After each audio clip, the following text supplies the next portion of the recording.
xin chào mọi người, tôi tên là Hiếu. Hôm nay tôi tiếp tục qua cho mọi người những cái câu nói tiếng Anh này từ những cái người đi dạo ở bên ngoài đường phố. Ok, hãy cùng xem tôi. Thái độ của họ. He said they had a wilderness mindset. Chúa bảo cho tôi là họ có cái sự suy nghĩ của đồng vắng. They had a wilderness attitude. Họ có cái thái độ của đồng vắng, của sự cằn cỗi. They had wrong attitudes that kept them out there. Và chính cái thái độ sai lầm đó đã giữ And cho we họ want to đồng talk vắng như about vậy. 10 wrong attitudes that we can have that will keep us in the wilderness.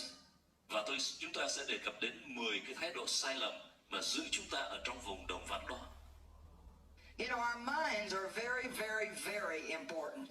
Thưa quý vị, tâm trí chúng ta là một điều hết sức là quan trọng. We have to think right if our lives are going to be Chúng right. ta cần phải có một sự suy nghĩ đúng đắn, chính đáng, thì đời sống của chúng ta mới đúng đắn, chính đáng. Proverbs 23:7 says, as a man thinks in his heart, so is he. Và trong Châm ngôn chương 23 câu 7 cho chúng ta biết là sự suy nghĩ của một người như thế nào thì người đó sẽ trở nên như vậy. Let's look at one more scripture in Deuteronomy before we go somewhere else. Deuteronomy Chúng ta trở lại với Phụ truyền chapter 1 verse 6. chương 1 câu 6.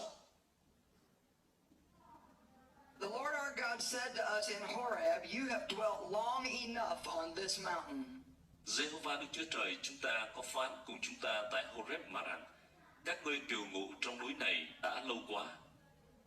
I'm sure that many of you feel that way, like maybe you have been at the same place long enough. Có thể nhiều người quý vị nghĩ rằng quý vị đã ở yên một chỗ như vậy lâu quá rồi. You may be discouraged right now because you feel like you're not making enough progress. Có thể quý vị cảm thấy nản lòng ngay bây giờ bởi vì quý vị cảm thấy mình chưa có một cái bước tiến nào khả quan rõ ràng cả. But my dear brother or sister, don't be discouraged. Nhưng thưa quý vị, xin quý vị đừng ngã lòng. God is more patient with us than we are with ourselves. Chúa kiên nhẫn đối với chúng ta hơn là chúng ta kiên nhẫn đối với chúng ta. God knew exactly how long it was going to take me when he called me into ministry. Chúa biết rõ tôi sẽ phải tốn bao nhiêu thời gian khi mà Chúa kêu gọi tôi bước vào trong chức You vụ see, hậu God Chúa. knows the end from the beginning. Bởi vì Chúa đã biết rõ cái tận cùng của mọi sự And việc God is willing to work with you và Chúa sẵn sàng để làm việc hợp tác với quý vị. as long as you have an attitude to learn, God is never going to give up on you. Miễn là quý vị có thái độ học hỏi thì Chúa sẽ sẵn sàng làm việc với quý vị. So you may have been at the same mountain a long time, Có thể quý vị ở trong cùng một cái vùng đồi núi đó rất but lâu, today is a day to move on. nhưng ngày hôm nay là ngày để quý vị tiến bước đây. Today is a day to change your mind so you can change your behavior. Ngày hôm nay là ngày để quý vị có thể thay đổi tâm trí của mình, để có thể thay đổi đời sống.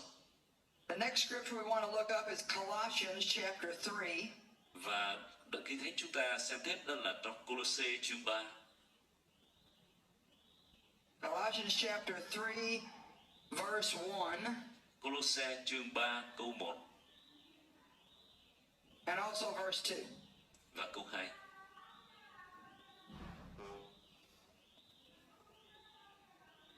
Verse 1 says, if then you've been raised with Christ to a new life, Vậy nếu anh em được sống lại với Đức Christ, sharing his resurrection from the dead, được sống lại cùng với Đức Christ, aim at and seek the rich eternal treasures that are above, hãy tìm các sự ở trên trời, where Christ is seated at the right hand of God. là nơi Đức Christ ngồi bên hữu Đức Chúa Trời. And set your minds and keep them set on what is above, Hãy ham nếm các sự ở trên trời, the higher things, những sự ở trên trời. not on the things that are on the earth. Đừng ham mến các sự ở dưới đất. So he's saying if you want to live the resurrection life that you've been called to, Như vậy thì lời Chúa dạy chúng ta là nếu chúng ta muốn sống một đời sống đắc thắng, một đời sống phục sinh như là Chúa kêu gọi chúng ta, if you want to live the good life that you've been called to, Ok, xin cảm ơn mọi